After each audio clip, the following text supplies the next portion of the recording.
Amalgamation का मतलब क्या है पहले वो समझो। आज आपको अमालगमेशन का एक काम का केवल बात पढ़ाएगा जो आपके एग्जाम वगैरह में भी पहले इंपॉर्टेंट है। अमालगमेशन का मतलब क्या है? Can anyone tell me? ये वर्ड सुनते ब्रेन में क्या आता है? दो कंपनीज का मर्जर, दो कंपनीज का मर्जर मतलब दो कंपनियां मिलकर एक नया बिजनेस चालू करे या एक कंपनी दूसरे कंपनी को खरीद ले। ऐसा हो जाए, मान लो ए लिमिटेड है, वो बी लिमिटेड को एक्वायर कर लिया, ये भी अमालगमेशन है। ए लिमिटेड बी लिमिटेड मिलकर एक नया कंपनी खोल लिया सी लिमिटेड, ये दोनों का बिजनेस इसमें मर्ज हो गया। लेकिन ये नहीं कि ए लिमिटेड अपना अलग कर रहा है और बी लिमिटेड भी अपना अलग कर रहा है, एक नया बिजनेस खोल लिया सी लिमिटेड, वो तो ज्वाइंट वेंचर हुआ। वो बात नहीं हो रहा है यहाँ पे क्या बोल रहा है?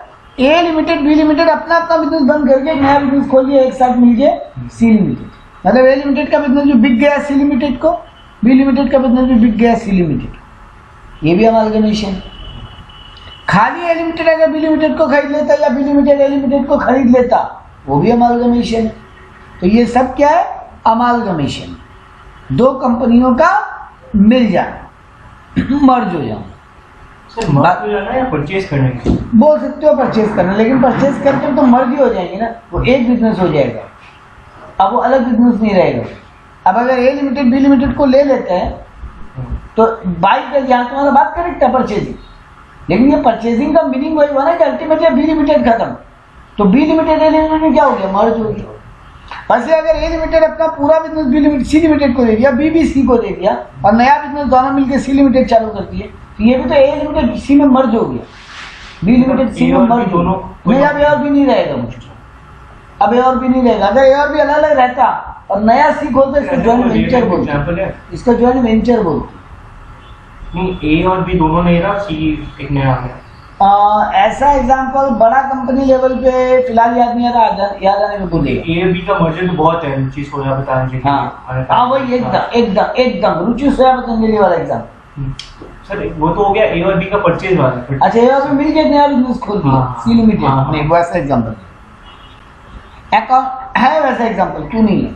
वोडाफोन आइडिया, अच्छा वीआई जो बन गया, एग्जांपल है बिल्कुल। और वोडाफोन अलग कुछ नहीं रहा, आइडिया भी अलग कुछ नहीं रहा, नया बिजनेस हो गया वोडाफोन आइडिया भी है, और दोनों कंपनीज है। हाँ बिल्कुल, लिमिटेड कंपनीज है सर। तो मेरा एग्जांपल क्लियर है सारा? Yes sir. हम लोगों को इस चैप्टर में पढ़ना क्या है सर? हम लोगों को एक तो दो तो अकाउंटिंग चीजें पढ़नी है कि जो कंपनी बिक रहा है, जो कंपनी अपना कंपनी दूसरे, ए लिमिटेड जैसे सी लिमिटेड को अपना बिजनेस दे रहा है, तो ए लिमिटेड क्या कहलाएगा? ट्रांसफरर कंपनी, और बी लिमिटेड क्या कहलाएगा? Transferee company. तो इनके बुक्स में अकाउंट्स कैसे मेंटेन होगा वो पढ़ना है कि बुक्स बंद कैसे होगा ए लिमिटेड का, और सी लिमिटेड का बुक्स में ए लिमिटेड को मर्ज करेंगे कैसे अकाउंट्स में। लेकिन उसके पहले एक चीज और सीखना जो आज की क्लास का टॉपिक है, वो है परचेज कंसिडरेशन निकालना। ये परचेज कंसिडरेशन क्या होता है सर? देखो भैया जी, अगर ए लिमिटेड अपना बिजनेस सी लिमिटेड को दे रहा है तो फोकट में तो देगा, ए लिमिटेड सी लिमिटेड कुछ तो लेगा, शेयर ले, कैश ले, डिवेंचर ले, जो भी ले कुछ तो लेगा। एक नॉर्मल एक एग्जांपल ले लो भाई, लिमिटेड लिमिटेड छोड़ो, मेरा बिजनेस है, अगर वो बिजनेस हम किसी को दे दें, बेच दें, तो ऑब्वियस बात है फ्री में तो उसको अपना बिजनेस बेचेंगे। इसीलिए सिद्धार्थ जो वर्ड यूज किया सर, ये परचेज की तरह लेना है तो परचेज की तरह ही लेना बेटर है, ताकि वहाँ पर पैसा का भी बात है। क्योंकि तुम मेरा बिजनेस खरीदोगे तो कुछ तो दोगे। आज मेरा मान लो 10 करोड़ का एसेट है, 2 करोड़ का लायबिलिटी भी है, हिसाब से 8 करोड़ तो बनता ही है। इसके अलावा हम तो बेवकूफ़ तो नहीं 8 करोड़ में बेच देंगे। अगर मेरा बिजनेस बहुत ब्रांडेड है, बहुत फेमस है, तो हम तुमसे गुडविल के नाम पे भी एक्स्ट्रा पैसा लेंगे। वैसे ही अगर मेरा बिजनेस डूबा पड़ा है तो तुम भी बेवकूफ़ नहीं हो 8 करोड़ दोगे, तुम बोलोगे भैया देते हो 5 करोड़ बिजनेस, तो वो भी पॉसिबल है। जैसे हम इसका 2 बेस्ट एग्जाम्पल दे देते हैं। बीच में सुने थे बिस्लेरी को टाटा ले रहे हैं, वो डील अटक गया, देखिए पता नहीं इसके बाद क्या हुआ। हाँ, लेकिन टाटा बिस्लेरी को बाई करने का बात किया था, मतलब बिस्लेरी लिमिटेड पूरा टाटा लिमिटेड में मर्ज हो जाता, ठीक है ना। तो बिस्लेरी तो बहुत ब्रांडेड बिजनेस है, इंडिया में आज की डेट में बिस्लेरी का नाम है सर, और डूबा हुआ बिजनेस नहीं है। तो बिस्लेरी बोला मेरा टोटल वैल्यूएशन 3,500 करोड़ हो रहा है और हम लेंगे 5,000 समथिंग करोड़, तो वो एक्स्ट्रा क्या लिया? गुडविल का। वो एक्स्ट्रा क्या लिया? गुडविल का। वैसे ही एक और डूबा हुआ एग्जाम्पल दे दें तो ये जो बिग बाजार जो बिक रहा था, फॉर्चून फ्यूचर ग्रुप वाले जो बिक रहे थे, तो वो डूबा पड़ा था। तो अगर रिलायंस लेता भी तो ऑब्वियस बात है जो उसका एसेट का वैल्यूएशन आज के दिन बनता उतना नहीं देता, कम देता। तो ये सब चीज़ों में हमको परचेज कंसिडरेशन पहले निकालना पड़ेगा कि हम तुम्हारा बिजनेस जो खरीद रहे बदले में देंगे कितना।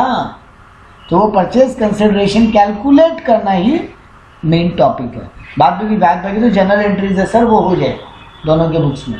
अगर पीसी निकल आया तो दोनों के बुक्स में 5-6 जनरल एंट्री है, तो बहुत बड़ा 30 मार खाने वाला बात नहीं होगा, बट पीसी निकालना ही मेन है। पीसी क्या हो? Purchase consideration. हम बार बार इसको पीसी ही बोलेंगे, तो ये थोड़ा वर्ड थोड़ा रखना, नहीं याद हो तो बोलना परचेज कंसिडरेशन, मतलब बिजनेस बेचने के बदले में हम तुमसे क्या ले रहे, तो वही हुआ परचेज कंसिडरेशन। तो यहाँ पे देखो पहले मीनिंग बोला, वो एक चैप्टर है क्या हम लोग ने एक बार पहले किया था? तो आपने सेमिस्टर में पिछले सेमिस्टर में आप लोगों के अकाउंट्स में आप लोगों ने बोला था, हमारी मैम बोल रही है कंपनी टू कंपनी भी हमारे सिलेबस में है।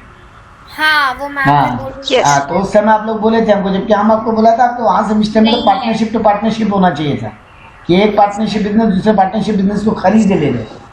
आपके सेमिस्टर 4 में तो वो होना चाहिए था, बट आपकी मैम बोली थी आपको और आप लोगों को बोले थे नहीं सर मैम करवाइए कंपनी ए लिमिटेड। हम पूछा भी था कि मैम है ना ए लिमिटेड बी लिमिटेड बोली है क्या, तुम लोग बोले थे हाँ सर बोली है मैम। यस सर ये वही है ना, वो दो टाइप का, in the form of purchase और in the form of merger. हाँ, तो यहाँ पर सिर्फ सर वही हुआ कि बिजनेस बाई हो गया। तो एक आप लोगों को इसीलिए बोले थे कि कंपनी टू कंपनी, तब आपको सेमिस्टर 4 में थोड़ा सा कराया था। हाँ सर, यस सर। तो वही है सेमिस्टर 3 में या 4 में? 3 में। 4 में कॉस्टिंग था ना। हाँ, 4 में अकाउंट्स नहीं था सर, 3 में कराया था। ठीक है, तो कोई बात नहीं, बट यहाँ पर ये एक्चुअली में यहाँ पर एक्चुअली में एक ए लिमिटेड बी लिमिटेड को खरीद रहा है या ए लिमिटेड बी लिमिटेड मिलकर सी लिमिटेड बन जा रहे हैं, मतलब A limited B limited C limited को बिक जा रहे हैं, जो भी है। तो सर परचेज कंसिडरेशन का मीनिंग क्लियर है। अब कैलकुलेट कैसे करते हैं वो बताइएगा, मेन तो वही है।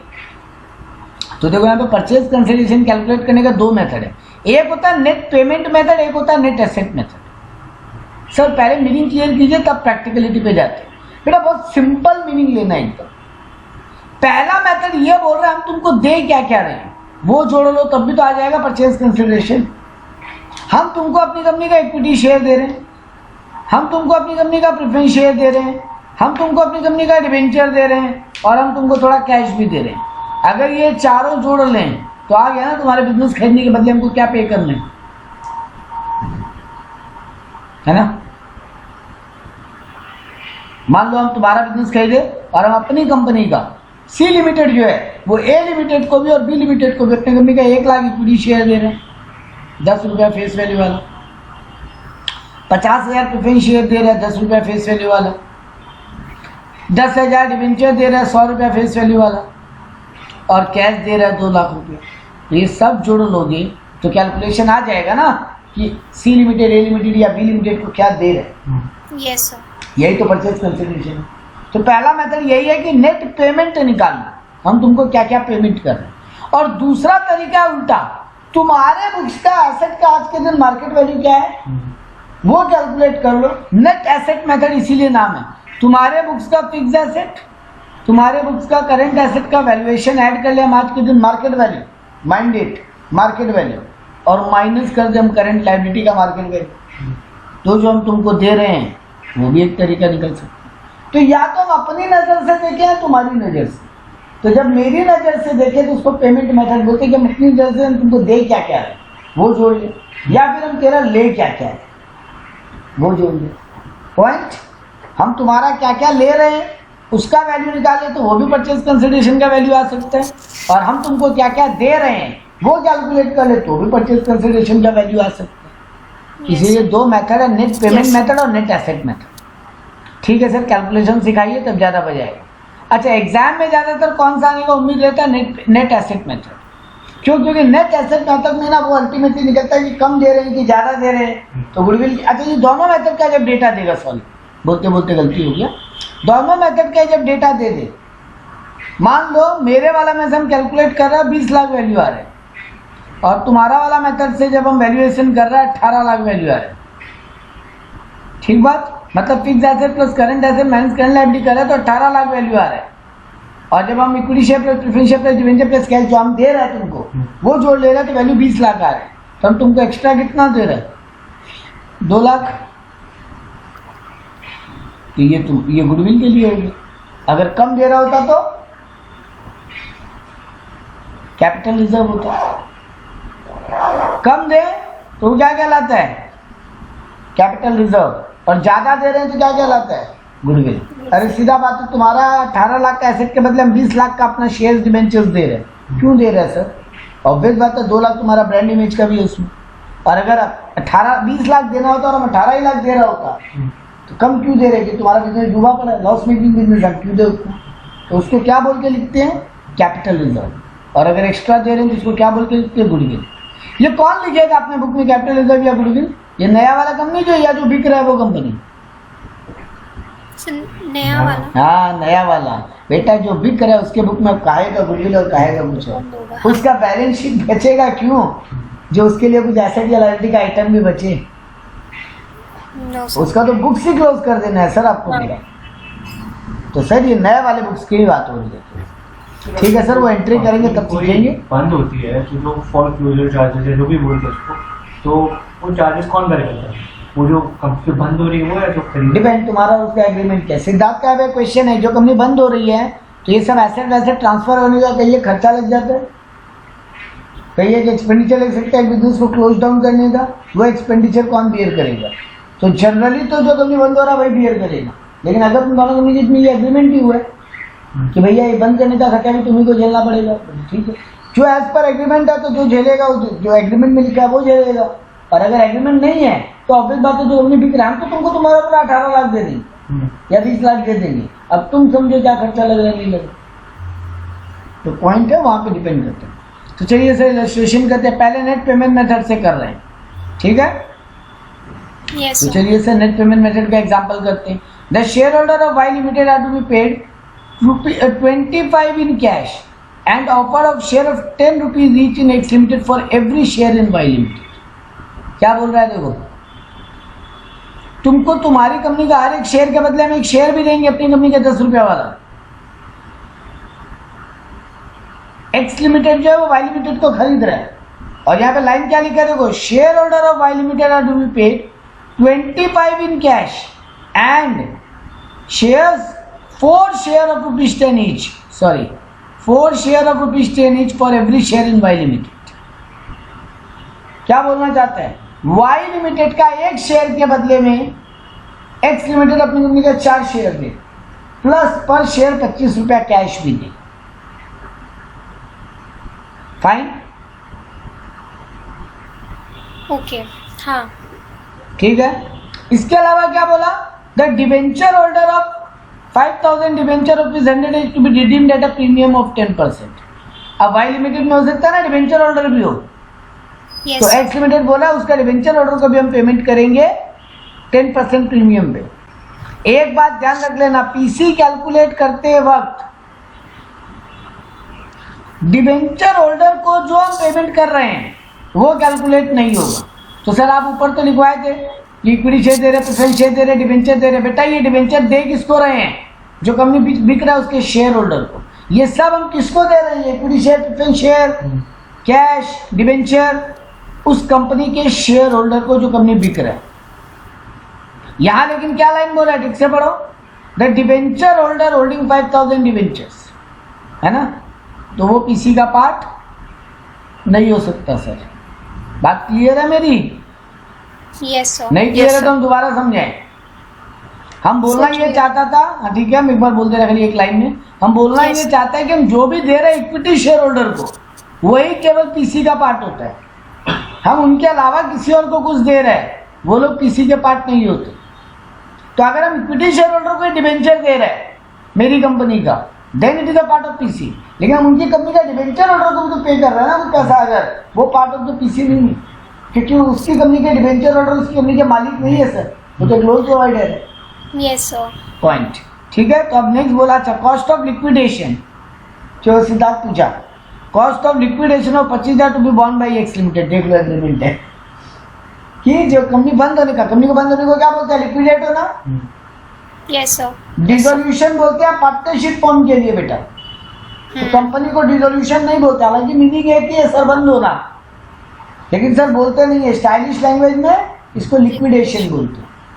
कंपनी का बंद होना को लिक्विडेट होना बोलते हैं। तो ठीक है सर, तो लिक्विडेशन का जो 25,000 लगेगा वो कौन बॉन्ड करेगा? एग्रीमेंट में हो गया, जो खरीदने वाला कंपनी है वो बॉन्ड करेगा। बोला सर, नहीं बोला होता तो कुछ नहीं करते, वाई लिमिटेड अपना समझता।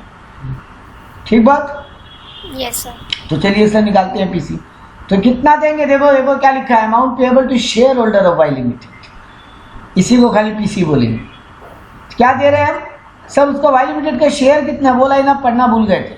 Y limited has 50,000 equity share outstanding on the date of amalgamation. Y limited का कितना इक्विटी शेयर है जिस दिन अमालगमेशन हो रहा है? 50,000। तो हम क्या देने वाले हैं सर? एक तो आप उसको 25 रुपया पर शेयर करके कैश देने वाले, तो 25 इंटू 50,000 करके 12.5 लाख आपका कैश पेमेंट होगा।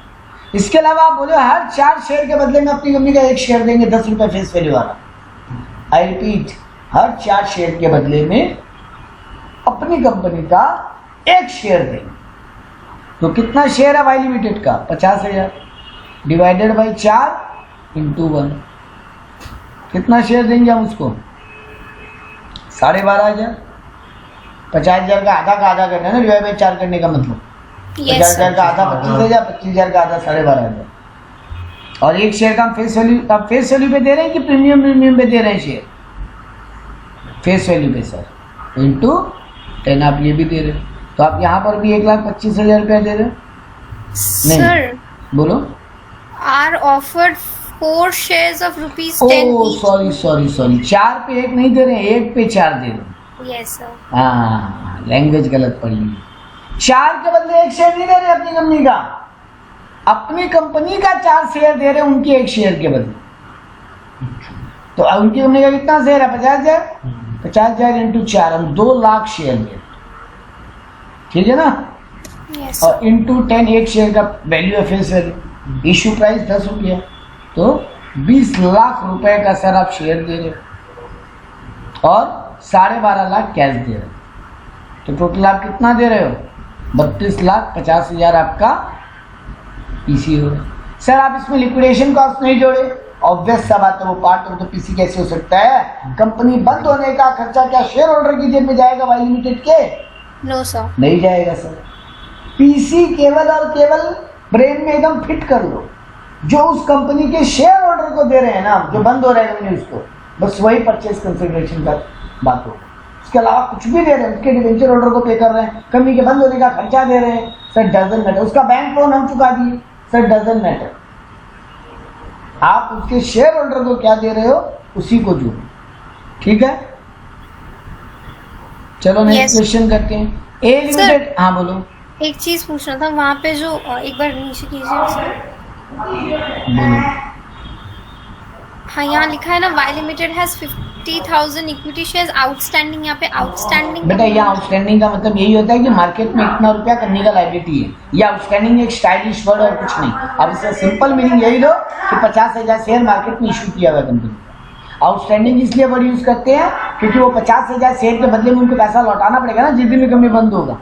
Okay okay. एक कंपनी का लायबिलिटी है ना ये शेयर होल्डर को पैसा लौटाना पड़ेगा, इसीलिए ये लैंग्वेज ऐसे लिखते हैं कि वाई लिमिटेड का आज के दिन 50,000 शेयर आउटस्टैंडिंग, मतलब वाई लिमिटेड का आज के दिन 50,000 शेयर इशू किया हुआ। ओके। वो लायबिलिटी के पॉइंट ऑफ व्यू से इसलिए लोग आउटस्टैंडिंग वर्ड यूज करते हैं। Okay okay. तो थोड़ा स्टाइलिश टर्म और कुछ नहीं, ठीक है? यस। चलो, A limited agrees to absorb B limited. A limited B limited को खरीदने का बात कर रहा है for consideration be the assumption of trade liability of 50,000। ये कौन सा अप्रोच का बात करने जा रहा है? एक तरीके से नेट एसेट। हाँ, एक हद तक नेट एसेट, लेकिन इंफॉर्मेशन आगे भी कुछ और है, ठीक है? देखते चलो। The assumption of trade liability is 50,000, the payment of cost of liquidation is 2,000, the redemption of 80% debenture of 6 lakh eight a premium of 10%। तो कंपनी ये सब दे रहा है। कंपनी बोला तुम्हारा ट्रेड लायबिलिटी आज के दिन 50,000 है, तुम्हारी कंपनी को बंद करने का 2000 खर्चा लगेगा, और तुम्हारे कंपनी का डिवेंचर होल्डर जो है उनको 80% of debenture 6 lakh at premium of 10% हम रिडीम करने को तैयार है। अब हम बदले में दे क्या रहे? The payment of ₹20 per annum, per annum क्या बोलूँगा, तो पर एनम गलत लिखा। द पेमेंट ऑफ ₹20 पर शेयर हो गई इन कैश, तो 20 रुपया तो हम पर शेयर पे कैश देने को तैयार हैं। And exchange of 2 fully paid up ₹10 share for every share of ₹25 in B limited. यहाँ पे एक चीज गौर करो, हम जो दे रहे हैं वो क्या है? अपनी कंपनी का 2 fully paid up शेयर, जिसका फेस वैल्यू कितना है? 10 रुपया। लेकिन जिस कंपनी को दे रहा है उस कंपनी के शेयर का फेस वैल्यू कितना है? 25 रुपये। ठीक है, कोई बात नहीं sir. The share capital of the vendor company consist 20,000 share of ₹25 each. देखो बोल दिया ना, सामने वाली कंपनी का शेयर कैपिटल कितना है आज के दिन? सर 20,000 शेयर है, 25 रुपया होगा। हमको इस बात से कोई फर्क नहीं पड़ता उसका फेस वैल्यू कितना है आज के दिन। ठीक है, ये हमको बेवकूफ़ बनाने के लिए दिया। मेरे को बोला पीसी कैलकुलेट करो। तो सर आप क्या दे रहे हो? 20,000 शेयर के बदले में 20 रुपया करके कैश दे रहे हो। ये लोग थोड़ा सा कैलकुलेशन मिस्टेक किया, यहाँ 20 लिखा है लेकिन सॉल्यूशन में 10 लिए। कोई बात नहीं, अपने क्या दे रहे हैं? 20,000 इंटू 20 रुपया करके कैश, यानी 4 लाख रुपया आपने यहाँ दे रहे हैं। ठीक है, यस सर। इसके अलावा क्या दे रहे हैं? सर आप 2 शेयर दे रहे हो अपनी कंपनी का, उसकी कंपनी के 1 शेयर के बदले, और आपकी कंपनी के शेयर का फेस वैल्यू कितना है आपको उसी से मतलब है। ठीक है, यस सर। तो सर निकाल लीजिए कितना दे रहे हैं आप? 20,000 शेयर, हर एक के बदले 2 शेयर दोगे, और 1 शेयर का फेस वैल्यू 10 रुपया मानोगे, तो 40,000 इंटू 10, 4 लाख ये दे रहे हो। तो आप क्या दे रहे हो अपनी कंपनी का? 8 लाख रुपया दे रहे हो एज अ पीसी। तो सर ऊपर वो ट्रेड लायबिलिटी वगैरह वो आप चुका रहे हो अलग से, उससे यहाँ पे कोई मतलब। तो बात क्लियर है? ये दोनों सम्स में आपको क्या समझाना चाहता था? Yes sir. यहाँ देखो अब हम प्रेफरेंस शेयर भी दे रहे हैं। सर प्रेफरेंस शेयर देंगे तो किसी का कंसिडरेशन मानेंगे? बिल्कुल मानेंगे। शेयर होल्डर बोला था, हम कभी भी खाली इक्विटी शेयर होल्डर नहीं बोला था, है ना। हम बोला था डिवेंचर होल्डर को जो देंगे हमको उससे मतलब नहीं, अगर कोई लायबिलिटी हम चुका दे रहे हैं उससे कोई मतलब नहीं है, जब हम पेमेंट मेथड से जा रहे हैं तब। लेकिन सर आप इक्विटी और प्रेफरेंस को कुछ दे रहे हो उससे मतलब है। चलिए सर ये क्वेश्चन लास्ट कर लेते हैं। X limited acquired by Y limited, तो एक्स लिमिटेड बिक गए, वाई लिमिटेड खरीदा है। The consideration being takeover of liability, the payment of cost of acquisition is a part of purchase consideration not exceeding rupees। हम तुम्हारे एक liability को take over कर रहे हैं जिसका एक्चुअल कॉस्ट तो 17,000 है, बट हम 20,000 तक चुकाने को तैयार है। हमको यहाँ पे इस बात से कोई मतलब होगा? No sir. हम नेट लाइबिलिटी, हम पेमेंट मेथड से जा रहे हैं, हमको कोई मतलब नहीं हम आउटसाइडर लाइबिलिटी को क्या चुका है। ठीक है, the payment of debenture rupees 1 lakh eight a premium of 10%, हमको कोई मतलब नहीं हम डिवेंचर होल्डर को क्या चुका है। ठीक बात? यस। हाँ, यहाँ से मतलब है पेमेंट ऑफ ₹16 पर share in cash and allotment of 1 preference share, ये 145 गलत छपा है, 1 preference share of ₹10 each and 6 equity shares of ₹10 each fully paid up for every 4 share in x limited. तो एक्स लिमिटेड का 4 शेयर के बदले हम क्या दे रहे हैं उसको? 1 प्रेफरेंस शेयर और 6 1 प्रेफरेंस शेयर और 6 इक्विटी शेयर, और 16 रुपए कैश भी दे रहे हैं, है ना। सामने वाली कंपनी का the number of shares of vendor company is 2 lakh, 2 lakh share है उसका, 10 रुपए ईच फुल्ली पेड अप है। ठीक है सर, तो हम क्या क्या दे रहे हैं? 2 लाख शेयर पे 16 रुपए कैश दे रहे हैं, तो 32 लाख रुपया तो हम ये दे रहे हैं। हम हर 4 के बदले 1 प्रेफरेंस शेयर दे रहे हैं, तो 2 लाख डिवाइडेड बाई 4 इंटू 1, कितना हम दे रहे हैं उसको शेयर? 2 लाख का आधा 1 लाख, 1 लाख का आधा 50,000, और 1 प्रेफरेंस शेयर का वैल्यू कितना मान रहा है? 10 रुपया। तो मतलब 5 लाख का प्रेफरेंस शेयर भी दे रहे हैं उनको। और आप क्या दे रहे हैं सर, इसके अलावा आप इक्विटी शेयर भी वैसे ही दे रहे हैं, 6 fully paid up equity share दे रहे हैं हर 4 के बदले। तो 2 lakh divided by 4 into 6, 50,000 into 6, 3 lakh equity share दे रहे हैं। एक इक्विटी शेयर का दाम कितना माने हैं, 10 रुपया, मतलब आप 30 लाख रुपए का इक्विटी शेयर भी दे रहे हैं। तो सर आप 30 लाख का इक्विटी शेयर, 5 लाख का प्रेफरेंस शेयर, 35 लाख, और कैश कितना दे रहे हैं, 32 लाख। 35 और 32 कैश माने पहले बोला था 16 रुपये पर शेयर के कैश दे रहे, तो टोटल हम उसको 67 लाख का परचेज कंसिडरेशन दे रहे। Fine enough. Yes sir. तो आपको liability approach, payment method approach समझ में आया। Yes sir. अब आ जाते हैं नेट एसेट अप्रोच। ठीक है, नेट एसेट मेथड क्या बोलता है, यहाँ पे बोला जा रहा है हम परचेज कंसिडरेशन डिस्चार्ज जो कर रहे हैं, हम पेमेंट मेथड को अडॉप्ट नहीं कर रहे हैं। क्या कर रहे हैं, हम सामने वाले के बुक्स का क्या क्या ले रहे हैं वो देख के हम पेमेंट कर रहे हैं। चलिए ठीक है, देखते हैं रजिस्ट्रेशन में। तो यहाँ पे क्या बोला था, balance sheet of Digvijay limited on 31 March 2013 was as under. एक कंपनी है दिग्विजय लिमिटेड, उसका बैलेंस शीट दिया हुआ है आपको। सर क्या बता रहे हैं, बता रहे हैं आपका उस कंपनी का 75,000 इक्विटी शेयर है। वीडियो विजिबल है। Yes sir. ठीक है, यहाँ पे बोला 75,000 का इक्विटी शेयर है, 20 रुपये वाला। इसके अलावा 10% वाला डिवेंचर है उसका, आउटस्टैंडिंग इंटरेस्ट है उसका ऑन डिवेंचर, सन्ड्री क्रेडिटर है, जनरल रिजर्व है, DRR अकाउंट बना के रखा है वो, और PL क्रेडिट लायबिलिटी साइड में दिया, मतलब PL का क्रेडिट बैलेंस है, मतलब प्रॉफिट है। इधर में land and building, plant and machinery, sundry debtors, ये डेबिट्स लिखा मतलब डेटर्स, डिवेंचर फंड है आपका एक कोई, कैश है आपके पास, और प्रीलिमिनरी एक्सपेंसेस है। ये प्रीलिमिनरी एक्सपेंसेस क्या है, फिक्टिशियस एसेट, इसका कोई वैल्यू नहीं है ना। प्रीलिमिनरी एक्सपेंसेस है फिक्टिशियस एसेट, इसका कोई वैल्यू नहीं होता। अब क्या बोला, Suman limited absorb Digvijay limited on the following terms. Suman limited to take over sundry creditor. ठीक है, वो क्रेडिटर को टेक ओवर करेगा, मतलब क्रेडिटर को पेमेंट करेगा। It will take over land and building, plant and machinery and investment at 120% of the book value. तो liability में वो क्या टेक ओवर कर रहा है, सन्ड्री क्रेडिटर्स, और कुछ नहीं, नो मतलब सर। आउटस्टैंडिंग इंटरेस्ट वगैरह है, डिवेंचर वगैरह नहीं। No sir. ठीक है सर, और क्या टेक ओवर कर रहा है, बोल रहा है प्लांट एंड मशीनरी, बिल्डिंग और इन्वेस्टमेंट, ये तीनों को 120% ऑफ द बुक वैल्यू पे टेक ओवर करेगा। तो तुम्हारा लैंड एंड बिल्डिंग 4 लाख का है, 4 लाख का 120%, 4,80,000। तुम्हारा प्लांट एंड मशीनरी 2,56,000 का है, 2,56,000 का 120%,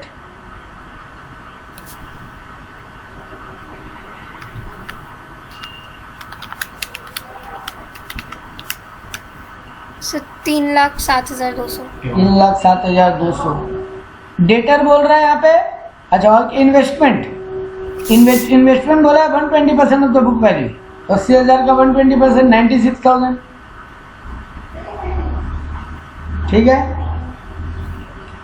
बेटा, 80,000 का 10% 8,000 होता है, तो 20% 16,000 होगा, तो ठीक है। इसके अलावा क्या बोला, डेटर वो 90% ऑफ द बुक वैल्यू पे ले रहा है। तो डेटर का वैल्यू कितना है, 1,60,000 का 90%, 16,000 माइनस का, तो 1,44,000। ठीक है, तो वो ये तुम्हारा टेक ओवर कर रहा है, और वो तुम्हारा बिजनेस के लिए गुडविल का भी पैसा देने को तैयार है, 70,800 रुपये। ठीक है सर। इसके अलावा वो क्या बोला सर, वो बोल रहा है liability of debenture including interest to be made by issued of 5 lakh 15% debenture by Suman limited. तुम्हारा डिवेंचर का लायबिलिटी भी वो चुकाने को तैयार है। ठीक बात। Yes sir. तो देखो वो लिया, लैंड एंड बिल्डिंग को लिया वो 4,80,000 पे, प्लांट एंड मशीनरी को लिया वो 3,07,200 पे, सन्ड्री डेटर को लिया 1,44,000 पे, डिवेंचर फंड इन्वेस्टमेंट को ले लिया 96,000 पे, और तुमको गुडविल का भी 70,800 देने को तैयार है। मतलब वो तुमको कितना देने को तैयार है, 10,98,000। Yes sir. तुम्हारा क्रेडिटर वो चुका रहा है, डिवेंचर वो चुका रहा है, डिवेंचर इंटरेस्ट इंक्लूडिंग बोला है ना वो, वो भी वो चुका रहे हैं। यस तो सर। यानी वो तुम्हारा 1,20,000 का क्रेडिटर चुका रहा है। हाँ सर ये रहा सर, 4 लाख का डिवेंचर चुका रहा है और 40,000 का डिवेंचर इंटरेस्ट भी चुका रहा है। तो वो ये तीनों चीज चुका रहा है। तो मतलब कितना चुकाएगा? 5,60,000 वो चुका भी दे रहे। तो वो अल्टीमेटली तुमको कितना देगा? 5,38,000। 5,38,000 वो तुमको एज अ परचेज कंसिडरेशन दे रहे। सर बोलो। मेरे को हल्का हल्का याद आ रहा है, इसमें कुछ एक था ना कि एसेट सब अगर ले रहे, सब ले लिया है तो वो एक टाइप का बेटा वो एंट्री करते समय होगा, यहाँ कुछ नहीं। ओके सर, वो था क्या? हाँ वो था कि in the nature of merger और in the nature of purchase. In the nature of merger में बोलता था जो सारा एसेट लाइबिलिटी टेक ओवर कर रहा है इंक्लूडिंग रिजर्व, पीएल, सब कुछ। और in the nature of purchase में वो सारा एसेट टेक ओवर नहीं कर रहा। वो तो उसका एंट्री करते समय वहीं पे ध्यान देने का बात था। ओके ठीक है, वो करेंगे नेक्स्ट क्लास में, कोई दिक्कत नहीं। एंट्री करेंगे तब आएगा। तो ये था बेटा आपका परचेज कंसिडरेशन का स्टोरी। हाँ तो 2 मेथड सीखे आप, एक पेमेंट Yes. मेथड जहाँ पे हम क्या क्या दे रहे हैं, हाँ और दूसरा आप सीखे सामने वाले का हम क्या क्या ले रहे हैं। लेकिन सामने वाला का जब ले रहे हैं तो उनका मार्केट वैल्यू देखना, ये गौर करना, हाँ ओके ये गौर करने लायक बात था कि सामने वाले को जब हम अनकर चीजों को ले रहे हैं उनका बुक वैल्यू पे नहीं। अच्छा अगर कोई एसेट का बोल देता है कि बुक वैल्यू तब अलग बात है, पर यहाँ बोलेगा नहीं कभी भी, क्योंकि आप उसको उस समय का मार्केट वैल्यू नहीं करोगे। अब जैसे डेटा में देखो ना क्या किया, उसको डाउट था कि कोई डेटा डूबेगा, तो वो क्या बोला, हम डेटा को पूरा वैल्यू पे नहीं लेंगे, हम डेटा को 90% ऑफ द बुक वैल्यू पे लेंगे, क्योंकि उसको डाउट था कुछ प्रोविजन फॉर बैड डेट भी होगा इसमें, कुछ बैड डेट भी होगा इसमें, तो हम उसको नहीं लेंगे, हम उसको लेंगे। तो यही होता है, ऐसे ही चलती है दुनिया। तो ये सब तरीके से कैलकुलेशन होता है। तो ये दोनों हम लोग किए। नेक्स्ट क्लास में इनका जनरल एंट्रीज पे फोकस करेंगे और ये चैप्टर खत्म हो जाएगा।